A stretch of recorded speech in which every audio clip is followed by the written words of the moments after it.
Welcome to public TV news బులెటిన్లో ముందుగా headlines.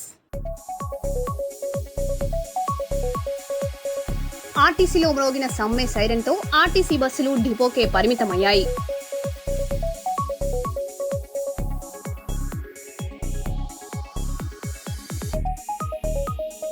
Kurnool new bus stand వద్ద డ్రంక్ అండ్ డ్రైవ్ తనిఖీలు.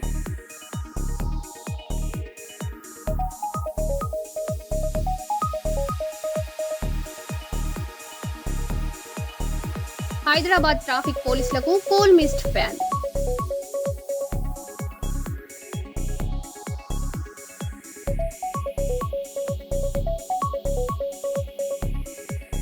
చైన్ స్నాచింగ్ చేసిన ఇద్దరిలో ఒకరి అరెస్ట్, పల్సర్ మోటార్ సైకిల్ స్వాధీనం.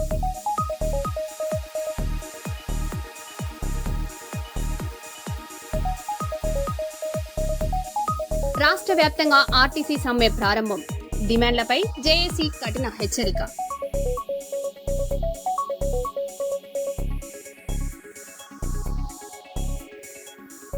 ఇక వివరాల్లోకి వెళ్తే, దళితులకు కేటాయించిన నిధులను వారి అభివృద్ధికే ఖర్చు చేయాలని దళిత హక్కుల పోరాట సమితి రాష్ట్ర కార్యదర్శి అనిల్ డిమాండ్ చేశారు. వరంగల్లో జరిగిన సమావేశంలో మాట్లాడుతూ ప్రైవేట్ రంగంలోనూ రిజర్వేషన్లను కల్పించాలని కోరారు. దళితులపై దాడులను అరికట్టేందుకు ప్రభుత్వం కఠిన చర్యలు తీసుకోవాలని అన్నారు. ఒక నిమిషం.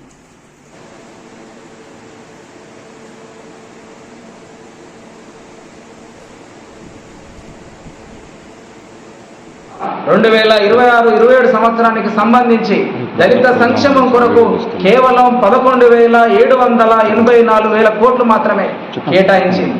తెలంగాణ రాష్ట్రంలో మొన్ననే ప్రభుత్వం ప్రకటించినటువంటి కులాల వారీగా జనాభా నిష్పత్తి లెక్కల ప్రకారం తెలంగాణ రాష్ట్రంలో దళితులు 62 లక్షల పైచులకు దళితులు ఉన్నారు. ఈ 62 లక్షల పైచులకు దళితులు మొన్న కేటాయించినటువంటి 11,000 పైచులకు కోట్లను పంచుకుంటే ఒక్కొక్క మనిషికి 1984 రూపాయలు వస్తుంది. ఈ 1984 రూపాయలతోని ఒక సంవత్సరం పాటు దళితులకు సంబంధించినటువంటి విద్య కొరకు కావచ్చు, ఉపాధి కొరకు కావచ్చు, వైద్యం కొరకు కావచ్చు, దళితుల సంక్షేమానికి సంబంధించినటువంటి దాన్ని నువ్వు ఎట్లా చేస్తావని చెప్పేసి దళిత హక్కుల పోరాట సంఘంగా మేము అడుగుతా ఉన్నాం. అందుకే SC ST sub plan act ప్రకారం దళితులకు కేటాయించినటువంటి నిధులు పక్కదారి పట్టకుండా వారి సంక్షేమం కొరకే ఖర్చు పెట్టాలని ఈ మహాసభలో మేము తీర్మానం చేసుకోవడం జరిగింది. ఇంకా అతి ముఖ్యమైనటువంటి విషయం, మొన్ననే సుప్రీంకోర్టు ఇచ్చినటువంటి తీర్పు, దళితులు ఇతర మతాలోకి వెళితే వాళ్లకు రిజర్వేషన్ విధానం వర్తించదని ఈ దేశ అత్యున్నతమైనటువంటి న్యాయస్థానం తీర్పునిచ్చింది. మేము కేంద్ర బీజేపీ ప్రభుత్వాన్ని డిమాండ్ చేస్తూ ఉన్నాం.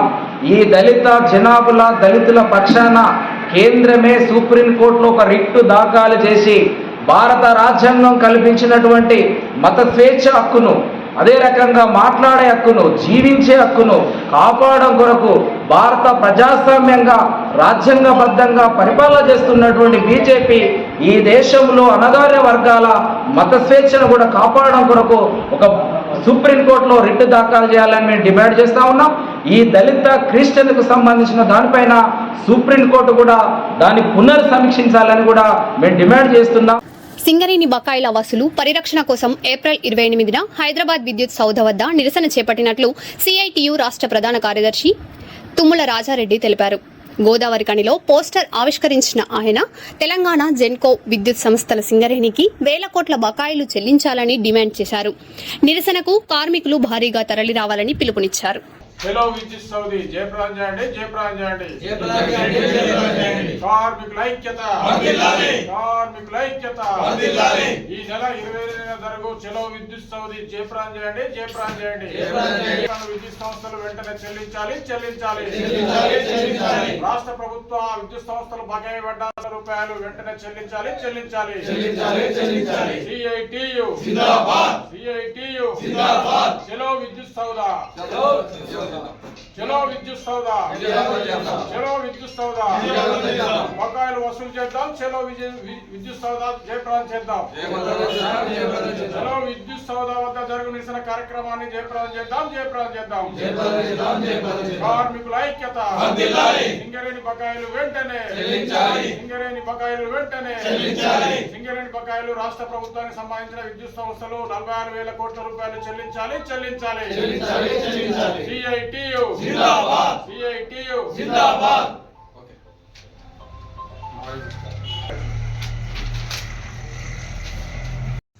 ఈ నెల 28వ తారీఖు నాడు హైదరాబాద్లో విద్యుత్ సౌదా సింగరేణి కాల్స్ ఎంప్లాయీస్ యూనియన్ CITUగా పెద్ద మొత్తంలో చేపట్టబోతా ఉన్నాం.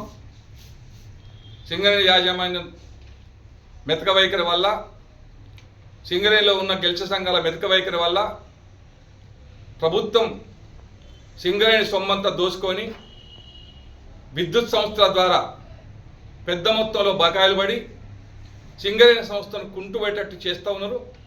ఇది కుట్రలో భాగం అని చెప్పి మేము భావిస్తూ ఉన్నాం. గతంలో కేసీఆర్ ప్రభుత్వమే 29,000 కోట్ల రూపాయలు విద్యుత్ సంస్థల ద్వారా బకాయి ఉంటే రేవంత్ రెడ్డి గారి ప్రభుత్వం వచ్చిన తర్వాత ఇంకా 2 సంవత్సరాలనే 22,000 కోట్ల రూపాయలు బకాయి పడ్డారు. దగ్గర 46,000 కోట్లు కేవలం విద్యుత్ సంస్థలే బాకీ ఉన్నాయి.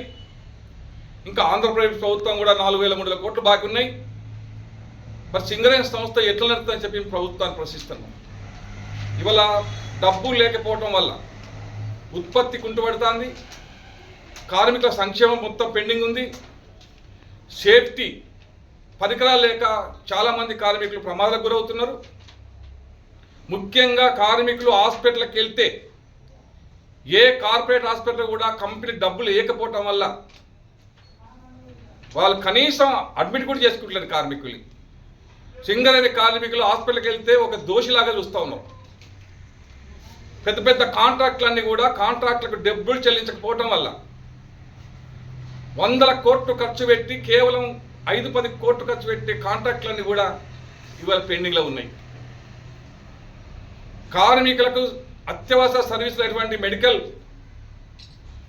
సర్వీస్ అందక పిట్టల్లాగా కార్మికులు రాలిపోతూ ఉన్నారు. మంచినీటి సౌకర్యానికి పైసలు లేవు, హాస్పిటల్ సౌకర్యానికి డబ్బులు లేవు, పాఠశాల నిర్వహణకి డబ్బులు లేవు, పరికరాలు కొత్త మిషన్లు కొనడానికి పరికరాలు లేవు, పరికరాలు కొనుక్కోవడానికి డబ్బులు లేవు.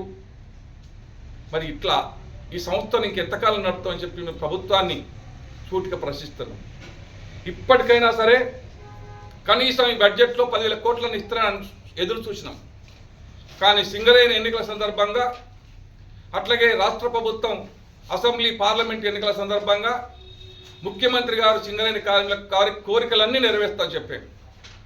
నిన్నాక మొన్న భూపాలపల్లిలో పెట్టి కార్పొరేషన్ సందర్భంగా కూడా వివరించాడు. మెడికల్ బోర్డు బంద్ పెడుతుంది. ఇంకా అది కాక కొత్తగా ఉద్యోగం వచ్చినందుకు విజిలెన్స్ పెట్టి భయభ్రాంతులకు గురి చేయబడుతుంది. 150 మస్తుల సర్క్యులర్ తీసుకొచ్చి డిస్మిస్ కార్యక్రమం చేస్తామని భయపెట్టేబడుతుంది. 5-6 వేల మంది కార్మికుల్ని ఉద్యోగం తొలగిస్తామని రకరకాల కొర్రీలు పెట్టబడుతుంది. అయినా మా కార్మిక సంఘాలకు చెవు గుట్టట్లేదు. పొద్దంతా ప్రభుత్వంతో ఐఐటీస్ ఐఎన్టీస్ అట్టగావుతారు.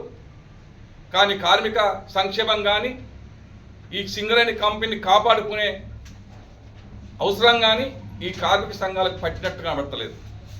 అందుకే CITUగా ప్రభుత్వం కళ్ళు తెరవాలని, యాజమాన్యం ఖచ్చితంగా దీని ఒత్తిడి తీసుకురావడం కోసం, కార్మిక సంఘాలందరినీ కదిలియడం కోసం ఈ నెల 28వ తారీఖు నాడు విద్యుత్ సౌదా ముట్టడికి ఉంచడం కోసం CITU నిర్ణయం చేసింది.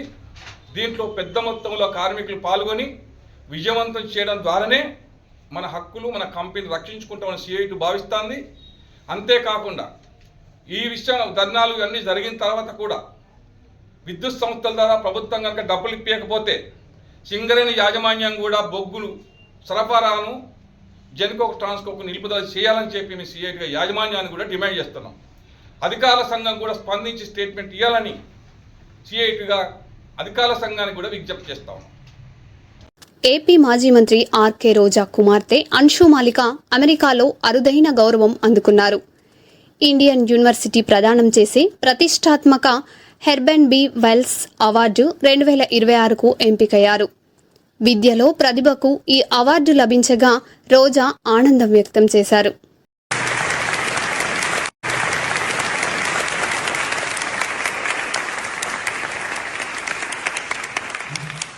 I'm sure we can all agree that Anshu embodies the spirit of Herman B. Wells. Her radiant personality, passion for service, and deep and abiding love for Indiana University is evident. Anshu, please join me on stage as we are proud and excited to present you with the Herman B. Wells Award. Congratulations.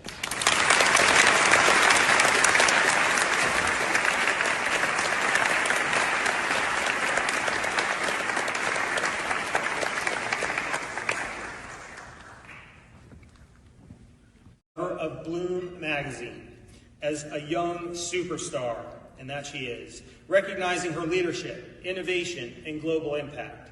Through her work at the intersection of technology, equity, Anshu is committed to building systems and opportunities that empower the next generation of change makers. So let's hear from Anshu in her own words about the legacy she is leaving here at IU.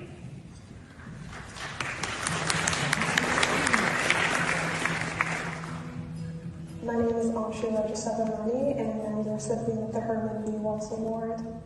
So I think winning the award named after Herman B. Wells is a huge deal. It felt so surreal when I got the call from Dr. Lamar. I was like, are you sure?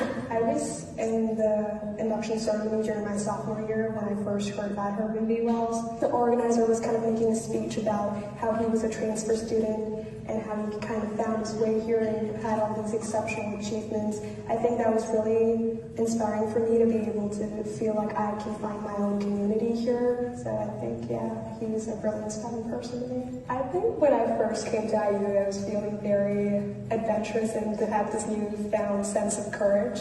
I always had a sense of self-doubt before I came here, and when I came here, I felt like I had this space to kind of reinvent myself, just step away from that shy person. I was like, okay, I wanted to start a podcast. I really like highlighting the stories of women, and I searched online and found the Center of Excellence for Women in Technology, found their assistant director, and I was like, okay, I'm going to email her. What's the worst she can say? And she replied back with saying, hey, we just started this podcast and our intern's leaving. Do you want to produce it? I was like, yeah, sure. Because it really shaped how I kind of went about the rest of my college career. I had to interview people, put myself out there, and talk to a lot of people that really, really got me out of my shell. I'm so grateful I sent that email. It's just all those different experiences I think really contributed into shaping the kind of leader that I was able to become.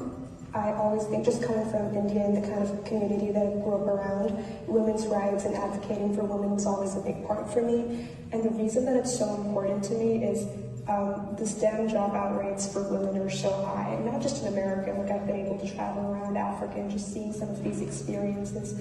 And that's totally preventable if we find opportunities for community, for mentorship, and for support, and helping them when they're at their most vulnerable. So I'm so grateful for the opportunities that I've been given, and I want to be able to continue to create more opportunities for other women beyond me. When I graduate, I kind of want to work in the intersection of AI and mental health or some kind of social impact startups, while also continuing to advocate for women and continuing to grow my nonprofit. Wells had a radiant personality, a passion for service, and a deep and abiding love for this university. The Herman B. Wells Distinguished Senior Award honors an outstanding senior who has excelled academically and who is established as a leader within the IU community. Recipients of this award exemplify the spirit of Herman B. Wells. This year, we are honored to celebrate Anshu Roja Salavamani with this distinguished top senior award. Anshu is a Luddy Honors student, graduating with a computer science degree and minors in data science and music production. A Founders Scholar, and consistent Dean's List recipient, recognized with numerous honors, including the Maureen Biggers Leadership Award for Equity and Technology, the Luddy Excellence Award, the Luddy Excellence in Leadership Award, and the Outstanding Student Leader Award from the Center of Excellence for Women in Technology. At Indiana University, Anshu serves as the academic chair for computer science in the Luddy Student Government, and previously served as a congressional representative in IU student government, advocating for student concerns and communicating constituent feedback to improve campus policies. In addition, as the president of Tau Sigma National Honor Society, she led efforts to expand mentorship, foster community, and advocate for the success of transfer students. She is also the lead intern for the IUB Women Rising program at the Center for Excellence for Women in Technology, where she leads initiatives that equip students with future-ready skills in AI, digital literacy, and leadership. Through the podcast that she has hosted and produced, Women of IU, Anshu amplified the stories of women, leaders, and scholars across the IU ecosystem. Anshu is completing an honors independent study in the IU Computer Vision Lab under Professor David Crandall, examining the intersection of artificial intelligence, food science, and an emphasis on user participation, system reliability, and real-world deployment. She also served as an undergraduate instructor for multiple advanced computer science courses. Her commitment to impact extends globally through experiential learning and service.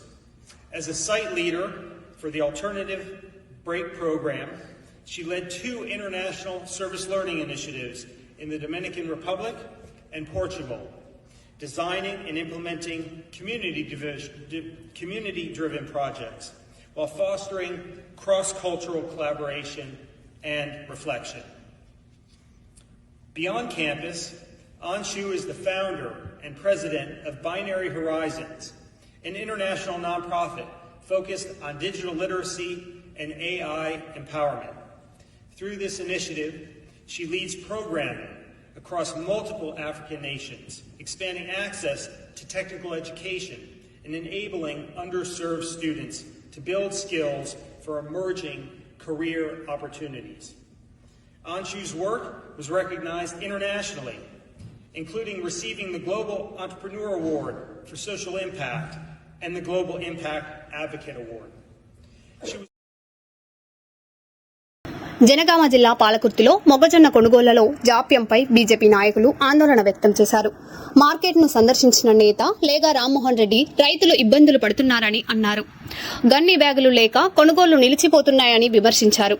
అనంతరం రైతులతో కలిసి ధర్నా చేపట్టి సమస్యలను తక్షణమే పరిష్కరించాలని demand చేశారు.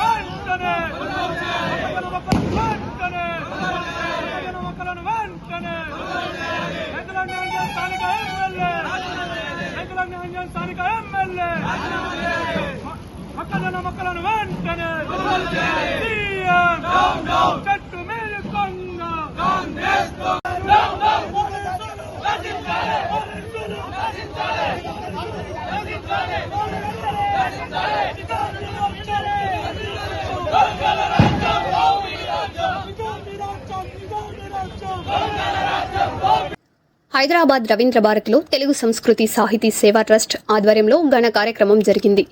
సంస్థ వ్యవస్థాపక అధ్యక్షుడు డాక్టర్ మాచవరం గౌరీశంకర్ ఆధ్వర్యంలో వివిధ రంగాల్లో ప్రతిభ కనబరిచిన వారిని సత్కరించారు. సిరిసిల్ల డీఎస్పీ నాగేంద్రచారి చేతుల మీదుగా అవార్డులు ప్రదానం చేశారు. జర్నలిస్టు విభాగంలో గరికె సుమన్ జాతీయ పురస్కారం అందుకున్నారు. తెలుగు సంస్కృతిని ప్రపంచానికి పరిచయం చేయడమే లక్ష్యమని నిర్వాహకులు తెలిపారు. పుట్టే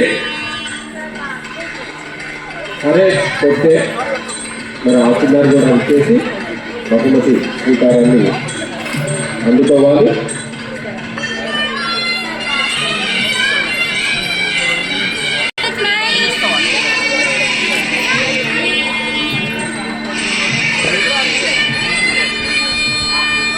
ఓకే, నెక్స్ట్ చేతన ప్రియ, ముప్పరాజు చేతన ప్రియ సిద్ధంగా ఉండాలమ్మా.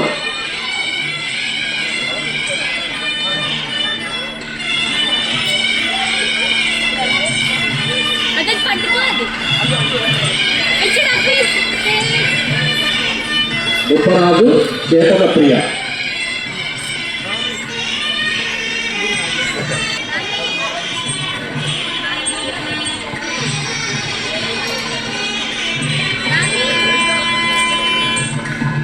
తర్వాత సిద్ధంగా ఉండవలసిందిగా చిన్నారి పయ్యకు కన్విక ముందుకు రావాలి.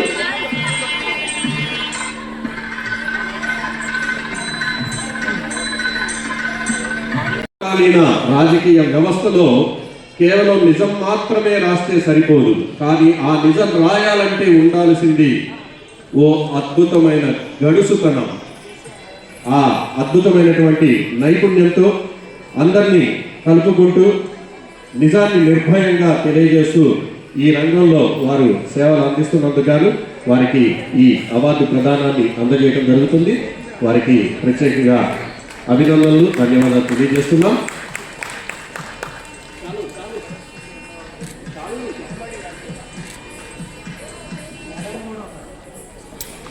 అలాగే మరో అవార్డు గ్రహీత, జాతీయ పురస్కార సన్మాన గ్రహీత గౌరవనీయులు శ్రీమతి డి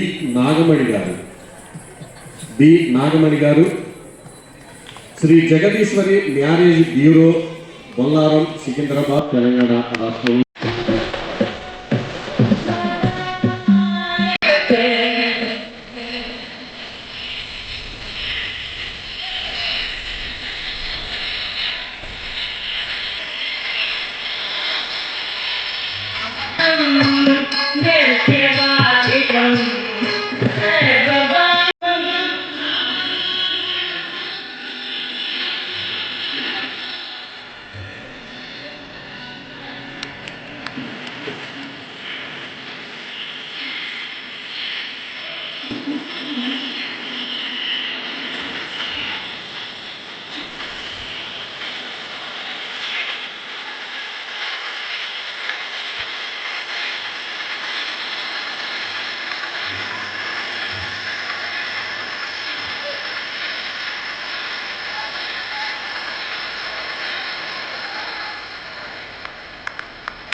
కర్నూలు నగరంలో రాత్రి వేళల్లో పోలీసులు కట్టుదిట్టమైన విజిల్ పోలీసింగ్ నిర్వహించారు. జిల్లా ఎస్పీ విక్రాంత్ పాటిల్ ఆదేశాలతో food patrolling, drunk and drive తనిఖీలు చేపట్టారు. 14 బ్లూ కోల్స్, 4 క్యూఆర్టీ బృందాలు పాల్గొని అనుమానితులను చెక్ చేశారు. నైట్ విజన్ డ్రోన్లతో నిఘా పెంచారు. ప్రజలు అవసరమైతేనే బయటకు రావాలని, అత్యవసర పరిస్థితుల్లో 112కు సమాచారం ఇవ్వాలని పోలీసులు సూచించారు.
ఇప్పుడు వెళ్ళి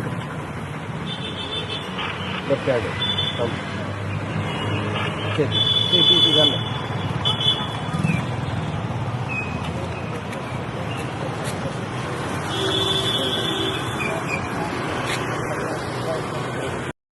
మరో బులెటిన్లో మళ్ళీ కలుద్దాం. Stay tune.